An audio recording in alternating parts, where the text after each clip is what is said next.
The guys reach out to their longtime friend from high school, Roshan Wiggins. Roshan is now a minister, and they trust he will provide a safe place that they will be able to release their issues openly and get just the help they need. Fellas, it's good to see you guys together again, man. It's been some years since we've seen each other.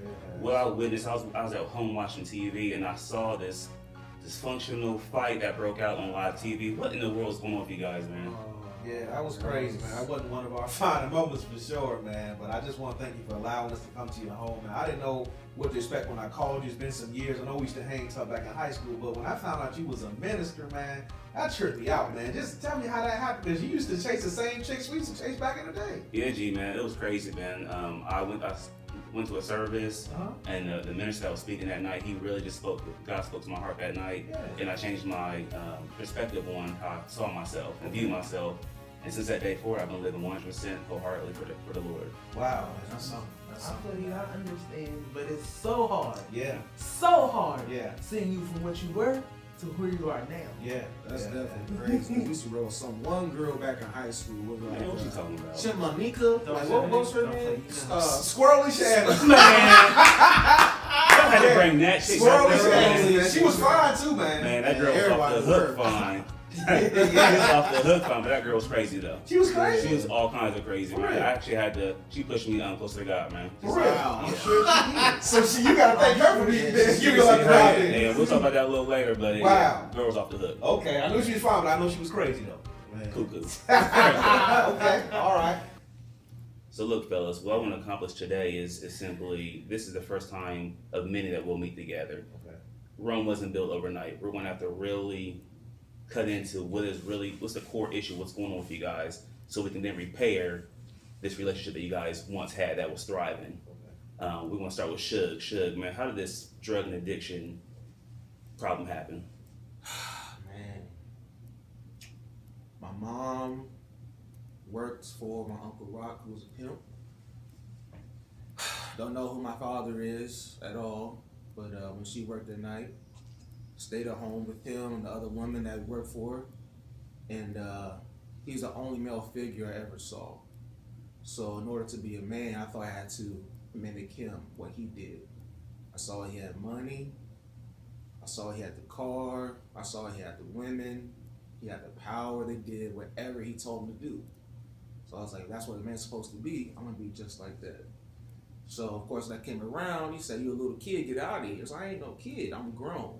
So in order to be grown, I know how to do what he did. So I stole cigarettes out of his car, stole his flask, and I took it to school. So when I did that, people looked up to me like I'm the man, like I felt grown. And I felt like I was more fun to hang out with when I had a buzz. So I used to always drink in high school, and G know about that. So it went from there till we started the group. Then we started making some money. I started throwing real big parties. They used to come to my parties. Everybody, any name you name, were there. And then I had a friend of mine right here on the couch just like this, pulled out a bag of coke. I'm like, what's that, man? So there's this new thing going on. I'm like, all right. So he bought a 20. I'm bought this 100. I'm balling. That's how I get down. And so I hit that thing, man, and it just became a daily habit. Like I could not go out the door without a taste of that. And once we started making more money until the Dark Dignified show, I just kind of remember, it's kind of foggy, but I remember I was like, man, if I have, my sleeve was rolled up, had all my injection shots on my arm, a G put me out, and he put me to the side and really want to have a good talk, and didn't want Mocha to know about it, but just to think about it now, how crazy it was. I used to shoot up before I left the house. You know, I just know with the heroin thing, I did a little bit of research, you know, it slows down your heart, go real slow and groggy, so I have my driver carry me to the car. I always had 3 lines lighting up in the car, so I know that can speed up my heart rate and get me balanced. So when I got on the show, man, I was cool, but when them lights hit, just went to a different mode. I kind of really messed up the group, man. I regret that to this day. But after that, man, I just noticed that with my habit, my circle changed. Like I looked around a bunch of junkies. I'm not around my friends or my family, my uncle. I think he might have gave his life to Christ. Still, I'm not too sure. I'm gonna see him after this. But just everything had switched up. And now I'm at a point in my life where it's like I'm at a standstill. Like I can go this way or I can stay on this habit. So at the end of the day, man, it's like, what can help me? Like, is there a person I can call? Is there a person I can come to? I'm glad I'm here with you, but I know there's something out there for me other than shooting up every morning. So with my uncle, I'm glad he was there, but I really had no image of what I'm supposed to be. What's my purpose? And Sugar, I appreciate you being transparent and sharing that. Now, let me interject, guys. This is a safe zone. We met at my house. We don't want to meet at my office or anything. This is a safe place. So what's shared in this room stays in this room. Yeah. So you guys can trust me with that. So just as Sugar was transparent, I want you brothers to feel open to be transparent as well. G, we're gonna move to you next, man. What's up with all these dark and nasty magazines, man? And what's this crazy concept of imagination ejaculation? Imagination ejaculation. Well, man, that's a lot of people been asking me about that, man, since they, you know what I'm saying, they seen it on the show and talked to me about it. But it really started out way before I had a name for it. You know, everybody here know I'm born and raised in Oberdale, Mississippi. I'm the oldest of three. I didn't have a father.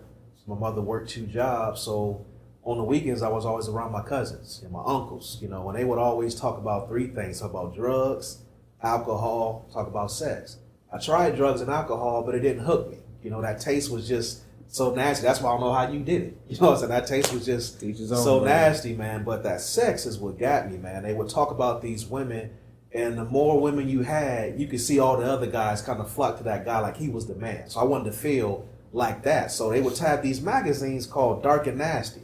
Didn't know what that was. I would always hear the guys talking about the woman in the magazines. So they would keep it in their top drawer. So whenever my cousins wasn't around, I would sneak in the room. I wasn't crazy enough to take the magazine from the room and leave. So what I would do, I would look at the magazine and really stare at all the pages, all the naked women. Then I would go into the bathroom and I would have my sexual release like that. That's why I was able to touch myself. I was able to masturbate, and I was able to ejaculate in the bathroom. So imagination ejaculation came from there. I was imagining the images I was looking at, and I was going to the bathroom, and that's what gave me the ejaculation. So that's how that kind of started, and I was 11 to 12 years old at that time. So starting in junior high, the only type of women I wanted was those type of women in the magazine. So any of the girls in the 7th, 8th, or 9th grade, that was what we called nasty, that you was able to, you know, get behind a tree, back of the bus, you know what I'm saying, go over her house when her mom's not there. I wanted those type of women. I didn't want the good girls. I didn't want the girls that were heavy in the books and doing right and, you know what I'm saying, making sure they got their studies. I wanted the nasty girls because that's what I saw and that's what I seen that was exciting to me. So that carried on to high school when I moved up here north with these guys going. I would sell earring backs. It was my hustle, but that was a way for me to get close to a female's ear. So I would sell earring backs. I would give them the earring back, sell them 2 for $5, 2 for $10. When I would help them put it on, I could whisper, call them sweet nothings. I could whisper some sweet nothings in their ear, try to sweet talk them a little bit. And that was kind of like my game because they see me as someone I can help them with the ear, and also I can whisper my little game in there too. So I would always try to find the nastiest girls because those girls had the lowest self-esteem. So I never really had to try hard. I didn't have to be anything. Then when we started the group and started making money, the groupies was everywhere, man. That's all I wanted. I didn't want nothing but groupies. Any girl that looked like those Dark and Nasty magazines, short skirt, tight halter top, no panties, just whatever those girls look like, that's what I wanted. Right. I was never taught how to talk to a woman. So when it came to the good girls, I was always afraid of them because I knew they wanted conversation. I knew they weren't going to be impressed by fame and fortune. So I wanted to make sure I didn't have to deal with that. I never knew how to talk to a female. So I'm at this point now where I've had all the nasty girls. We've made the money. We've lost the money. We've gone through all of that. So I'm at the point now where I actually do want a real relationship with a female. I want to someday maybe have a little, son or daughter or something, but I don't know how to go about having a real conversation with the women. They're not going to spread their legs easy like the other girls did. So that's where I'm kind of stuck at because it's like now these women got education, they got jobs. I can't wine and dine them to the bedroom. They can take me out. You know what I'm saying? They can show me around town. So they have their stuff together and I don't. So I'm kind of afraid to really approach a woman like that because what would I say? I can't use the group. I can't use my money. She don't need that. She needs a man that's going to be a man and treat her with respect. I don't know how to do that. I don't even know if I would be able to actually maintain an erection with that woman if she's not doing the same things those girls were doing. You know, so that's the only thing. So she may even be boring to me. So the nasty girls were exciting to me. That's what I'm used to. If I get with a good girl, that's not going to give me the type of sex I want, the way I want it. How is that relationship even going to work? So those are the type of things I'm thinking about now, and I don't know where to go with that. I wanted to come here and talk to you guys about it and tell y'all. I've never told these guys that's the reason why I was looking at those magazines. They was always actually like, you got money, why come you don't go get you a good girl? I've never told them. I never knew how to talk to women. I used to always play it off with jokes. He would get mad at me. We'd got to go out for, a concert. He's like, why are you looking at these magazines? That's what relaxed me. That kept me going. You know what I'm saying? So that's what I need. I need help with how do I get over this problem I have with this pornography and all of that, and how would I actually be able to approach a woman with this same issue? Mocha, man, now we come to you. I noticed when the other two were talking that you were getting a little emotional there. What's going on, man? What's been penetrating your heart, and what's been going on? You said some crazy things to Suge about you wish this dude was dead, pretty much. What's going on with you, Mocha? Well, growing up, Suge was my closest friend. I've known him all my life. He was like my big brother, and outside of that, I just remember growing up with a lot of women in my life, and my mom, she just took care of me because my dad was always gone. He was always working, so I never got to see my foster father. So we never gave him a relationship. As some people know, my birth parents gave me up because my mom had cheated, and he didn't want to take care of me, so she gave me up. So I've lived with my foster parents all my life, and they adopted me and made me a part of their family. But I never saw my foster dad. So being around my foster mom all the time, she would bring her friends over to the house, and I'll perform in front of them and make them laugh and make them cry, just sing any song that came to my head, songs that I just randomly made up. And they were my push, they were my inspiration. Everything I know about life is through a woman's point of view. 90% of what I've learned is from a woman's point of view, because I never had any male, guidance around me to tell me, oh no, you need to do this, or you need to do that, or you need to go here, and this is how men shakes hands, this is how a man talks, this is how a man walks. I didn't know any of that. Being around them, they'll tell you the soft side, they won't tell you where you need to go or how you need to train your life as a man. It was so hard growing up, because just being in grade school, the guys would call me gay because I didn't do sports. I didn't do sports.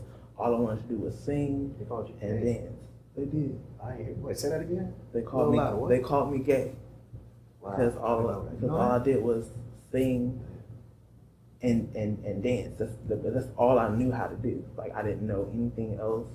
Sports was never interest because I never saw it. It was never on my TV unless my foster dad was home. If he wasn't out at the bar doing something with his friends that I never got a chance to meet, because I honestly think he was embarrassed of me. Not only because I was a black guy in a family, in an Italian family, but because I didn't do what men do. But once again, he didn't do nothing to even show me how that can be or what it was like. He had kind of like no interest in me. I was just there as a pawn or something like that. And it really hurt me because it was like, why have me here and you want nothing to do with me? If it wasn't for my mom, I would not be here right now. I wouldn't know what to do. It's real crazy because he had a lot of brothers, but nobody fished out for me. Like, you know what? I'm gonna take this dude. I'm gonna love him. I'm gonna train him to be something. they were all into their lifestyles or whatever, but nobody cared about me enough to tell me or show me about myself, who I could be outside of this. So that's where Mocha came. I had to develop another personality, a double mind of who it is. Mocha, he has a lot of rage. He has a lot of wrath if he needs to go there. But he's my confidence. He's my rock. That's the reason why I have brown hair. You see, I don't have it anymore because I'm just tired of hiding. But Mocha was everything. That's why he was so rude. That's why he wasn't the best person to hang around sometimes, because he was very moody. But he was always there for me when I needed somebody to talk to. You know, he was the way I looked at reality, the way I could cope through reality. You know, he was just everything that I felt was great about me. Because if I was just Michael De La Rosa, I would not have been in Ain't Nobody Light Skin. I would have not been on stages across the world or anything like that. That's just me. I remember sometimes every night I just question like life, like why am I here? Why do I feel lonely all the time? Why am I going through so much pain? Why didn't my mom just abort me? Why didn't she just let me die? Because I felt like I had nothing. Why didn't she just let me die so I won't have to deal with this miserable life? Of course, I got adopted and got to a home. I became rich and famous. I went around the world. We got awards. We got everything that we basically wanted material-wise. But I'm still lost and hurting. And when he left the group, yeah, I showed out. I had to. Yeah, I was mad, but I didn't expect him to leave. He was the only thing at the time before G that I had. That accepted me for who I am outside of all the fame and all of the fortune and glory. And I was mad at him because I knew that he was better than what he acted like on that stage. So I'm trying not to cry, but I'm just trying to learn now. I'm retracting my steps on how to be better, but I just don't know how. My pills aren't working. My wine's not working. Nothing is working for me. I feel like in the next 2 years, if I'm still this way, I could potentially be out of here. Because the way that I feel about myself. And brothers, that's what today is all about. It is about hearing one another out. We got to get to the root cause of what's been challenging you guys, because what I see back from when I knew you in high school all the way until now, watching you guys, has been a core brotherhood. That's your guys' foundation.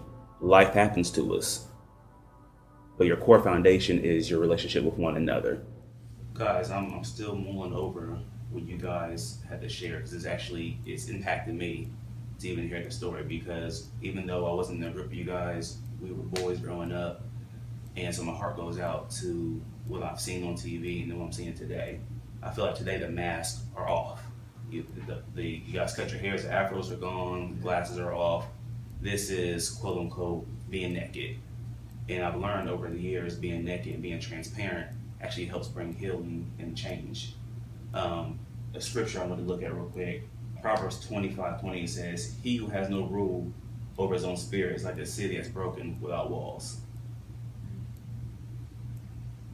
And so if I can put that in terms of, think about a high-end computer system. Along with being a minister, I love IT, so I can give it to you guys this way.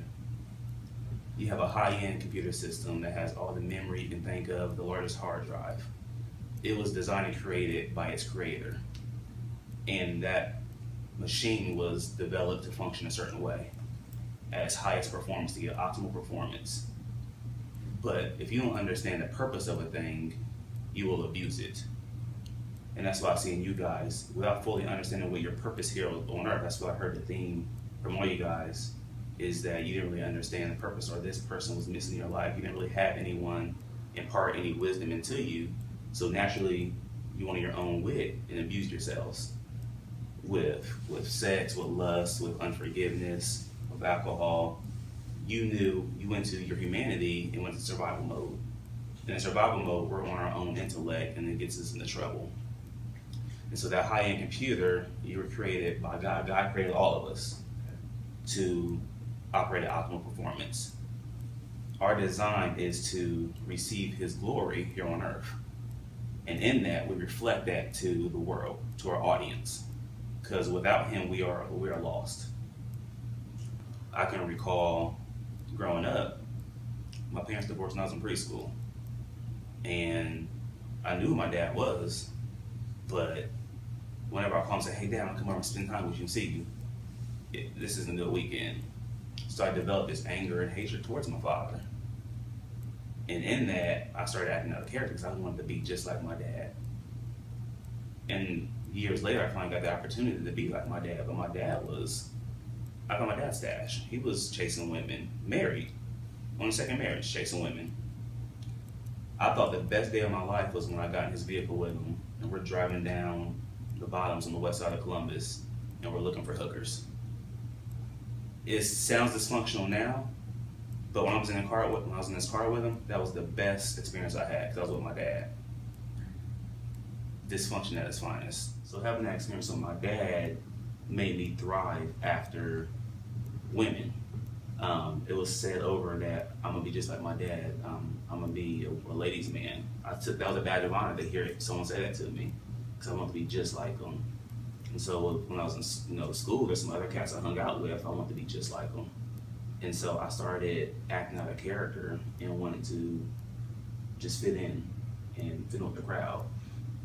And so that plagued me. On the flip side of that, my mom raised me in the church. Single parent kept me in the church. So I had that base, but people I was surrounded by were saying, well, that's a punk thing to do and you're not going to amount to anything. So I saw they were getting all the attention, so let me hang out with them, let me see what this lifestyle is about. And so that went on for some time, but I carried over the years, I vowed to never be like my dad. For some enemies said, I never want to be like you. So I prided myself on not being like them. When I look at this brotherhood, I see the thief coming in to steal your peace, steal your joy, steal your identity.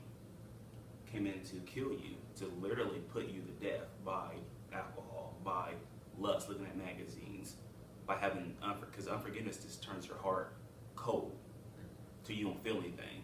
So your mocha, that's your alter ego, but that's protecting you. But when you get home, when the lights are off, glasses are off, you're dying. Ultimately to destroy you, to end your life. And so each and everything that you guys have mentioned today, it's not like the enemy's gonna come up and give you something that's not gonna bother you. He's gonna bother you. Okay, you have daddy issues, let me slide this over here to you. Let me slide this magazine to you because you want this woman, you want to be fulfilled in that way. Let me push this over to you. He's gonna make it real sweet. He's gonna come in, butter it up for you. And as time goes on, he's then gonna come in as the accuser of the brethren and start making you hate yourself, want to just drink your life away. And that's what happens even with the analogy of the computer system. It just completely is destroyed, no longer can function or exist.